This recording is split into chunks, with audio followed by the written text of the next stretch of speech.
আসসালামু আলাইকুম everyone, informative news চ্যানেলে আপনাকে স্বাগতম। প্রথমবার কোপা খেলতে এসে দারুণ চমক দেখায় কানাডা। যদিও সেমিফাইনালে আর্জেন্টিনার কাছে হেরে ফাইনাল খেলার স্বপ্ন ভাঙে তাদের। টুর্নামেন্টের তৃতীয় স্থান নির্ধারণী ম্যাচে কানাডা মুখোমুখি হয়েছিল উরুগুয়ের, যেখানে দুই দলই 2-2 গোলে শেষ করেছে ম্যাচটি। ম্যাচের শুরুতে উরুগুয়ে এগিয়ে থাকলেও নির্ধারিত সময়ে আবার এগিয়ে যায় কানাডা। তবে যোগ করা সময়ে ঠিকই সমতায় ফেরে ম্যাচটি। প্রায় হারতে বসা এই ম্যাচে শেষ মুহূর্তে গোল করে দলকে সমতায় ফেরান লুইস সুয়ারেস। ভাগ্য পরীক্ষার সেই লড়াইয়ে কানাডার ইসমাইল কোনে ও আলফোনসো ডেভিস পেনাল্টি মিস করলেও উরুগুয়ে সবগুলো শটই জালে জড়িয়েছে। এর মধ্যে শেষ শটটি নিয়েছেন সুয়ারেজই।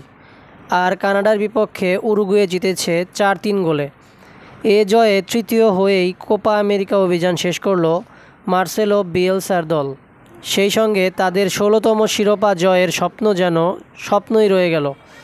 রোববার 14 জুলাই নর্থ ক্যারোলিনার ব্যাংক অফ আমেরিকা স্টেডিয়ামের শুরুটা ভালোই ছিল উরুগুয়ের। ম্যাচের 8 মিনিটেই রদ্রিগো বেনতাকুরের গোলে এগিয়ে যায় তারা। শুরুতে পিছিয়ে গেলেও ম্যাচে ফিরতে মরিয়া ছিল কানাডা। ম্যাচের 22তম মিনিটে ইসমাইল কোনের অসাধারণ এক গোলে ম্যাচে সমতা ফিরিয়ে আনে কানাডা।